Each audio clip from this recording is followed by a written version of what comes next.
Mike Birbiglia, just listening to him and just seeing him with all of his stories and everything. And then there's just then I got like really into like listening to stand up, like Pete Holmes, everything like that. And then something I always wanted to do. And then I decided that I wasn't going to do it. And then I had a near-death experience. And then after that, I decided that I'm going to do everything I was too chicken shit to do to begin with. So so then I stepped on stage and it was going really well. And then I took some time off from it. So tonight was my first time getting back up there in like 6-7 months, something like that. So it's pretty interesting. Didn't have anything planned, but it's Scott's birthday. So.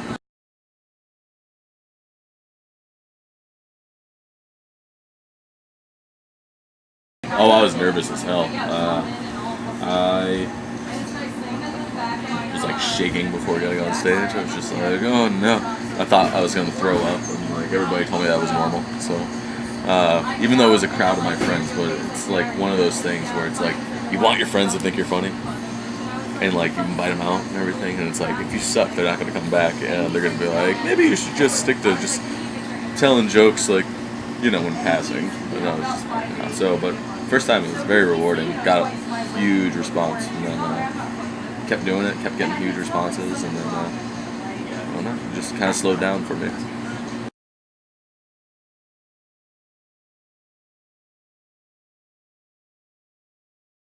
The first comedy record to like really hit me, where it was like I can listen to it to this day nonstop, is Mike Birbiglia's "Sleepwalk with Me." That was one of those realizations where it's just like, holy shit, like you can have heart and soul, like because he tells stories, so and they're all true stories, and like it could be heartbreaking. He's the only comedian that can make me cry and then bring me back to laughing. So that record really sticks, along with the next one, my girlfriend's boyfriend. That was really good. And then there's other comedy where like Pete Holmes, I like silly stuff. So he had his first record, Impregnated with Wonder, and it was just so silly and ridiculous. I loved it. And then they did he did another one called Nice Try the Devil, and that was really funny, like especially when I grew up Catholic and everything. I was just like where he hits on religion because he was a religious boy, was very interesting. So I related to that. And then I like crude comedy, so anything from Anthony Jeselnik was really great. George Carlin, because that guy was like the realest guy out there, wasn't afraid to say anything. Louis C.K., always great, even though I can't relate to the kid jokes or anything, because, you know, haven't knocked anybody up. Haven't made that mistake yet. And then just trying to think who else. Like all the legends, obviously. Like, you know, Bill Hicks and everything. Mitch Hedberg. I mean, Mitch Hedberg probably had like one of the best specials I ever saw, just growing up. And also Robin Williams, his Live on Broadway is just fantastic. I'm sure there's a bunch that I just can't remember right now, but.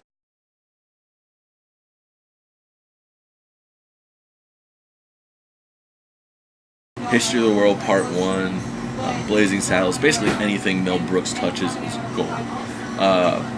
Even Silent Film, I don't know if anybody's like ever watched that. It's one of his lesser movies, but it's funny because there's one line out of the whole entire thing. They like look at like this guy and they go, "Hey, do you want to be in our movie?" Like that's what it like says, but it comes across the screen, and, and he just looks at him and goes, "No," and that's the only thing that's in the movie. So yeah, those are great. I also like anything like from Monty Python. I mean, I like newer comedy too, but a lot of the '90s comedy. That's what I really like, because like you can always tell by like the soundtrack, the score to it, like that's from the '90s. And like a lot of films, they just base everything on throwing like a band or something like in there, which I fully support as the background music. But back in the '90s, it was just something different, like Tommy Boy and everything like that. Airplane was a great movie as well, just silly, just absolute silliness. No, sorry, so sitcoms and stuff. Scrubs is one of my favorites. Scrubs, I mean, it's not on anymore, but Scrubs, I really, I really like Man Seeking Woman, which is really good. I like Louis. Louis is great. The League, even though I don't understand shit about sports, I really like that show. Uh, was Community, when Community was on, was my jam, and Arrested Development is still my jam. Yeah, there's just so many. All I watch is comedy. Like I always try to get into other genres like horror films and stuff. I just can't do it. I don't know. It scares me or something. I don't know. I'm like this tattooed guy that's supposed to be tough, and I just can't do it. I'm just a pussy. But yeah, what's that one that has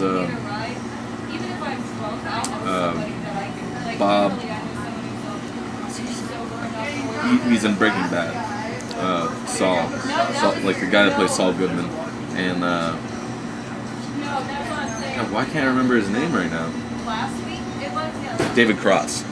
That show that they have, like they have Mr. Show, which was great, and then they have I can't even remember. There's a new one that they have out, like it's on Netflix, and it's really funny.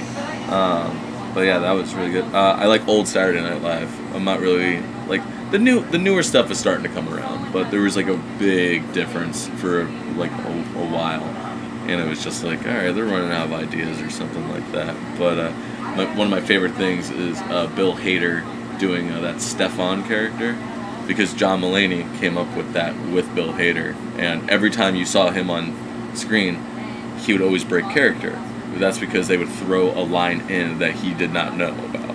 They would throw it on a cue card, and it's his first time reading it, and it's something ridiculous. So he always broke character, which was really funny. But yeah, that's a cool little John Mulaney little story that he told on a podcast. And but yeah, I guess those would be the ones for now.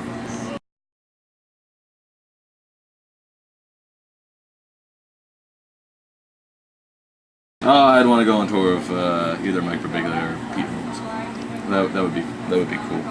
That would be cool. I feel like that would just be like a really fun time.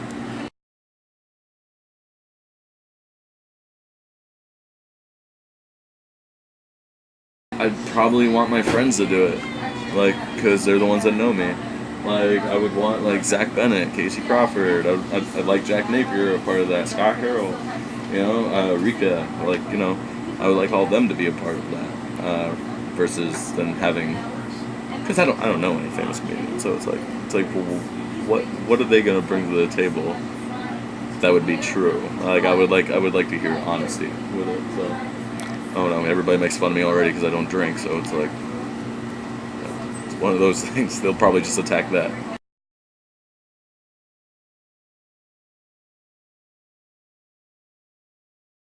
I still think it would probably just be like an off and on thing. Oh no, I'm really like my main passion and drive, currently why I even slowed down on comedy, is the fact that I play music. I play in a band, and that's been building momentum and then starting to like get out there a lot more. So I'm constantly busy with either that or like I've been working a lot. I'm about to go to school to become a real estate agent, so it's like, because as much as I would love to make a living off of doing either comedy or music or anything like that, I know how hard it is, and I'm willing to work for it, but I know while you're working for it, you gotta pay the bills. So that's why I keep myself busy with doing stuff like that. Yeah, but in 5 years, I don't know where I'm gonna be in 5 years. I'll be 33. Maybe. Hopefully I make it. Hopefully.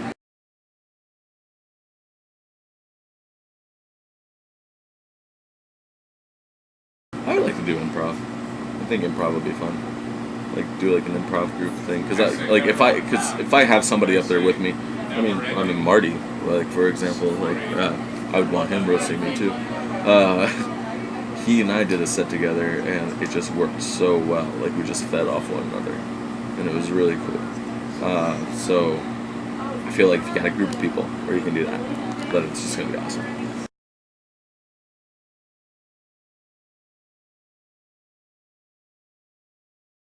they can just look up Trevor John on Facebook. If they want to see anything with the band, they look up Less Than a C, like SEA. So LESS space THAN space A space SEA. So there's that. Yeah, they just look up those on Facebook. I mean, like, they'll probably find my personal account before they find my actual, like, what is it, like, page? Yeah. So there's my public page. So yeah, that's where they can find me.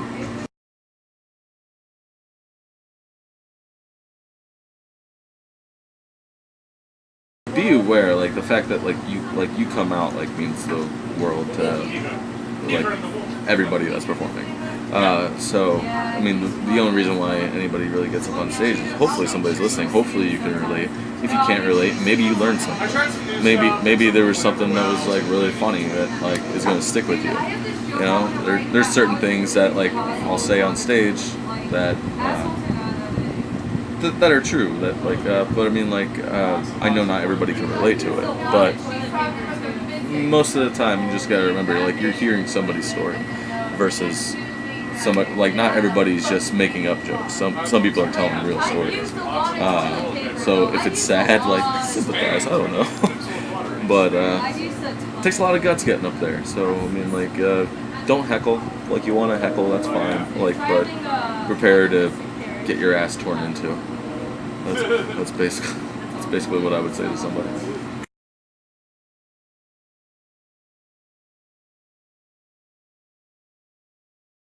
Hey guys, my name's Trevor John from Less Than a C, and I perform stand-up comedy. And go check out QTPie.com.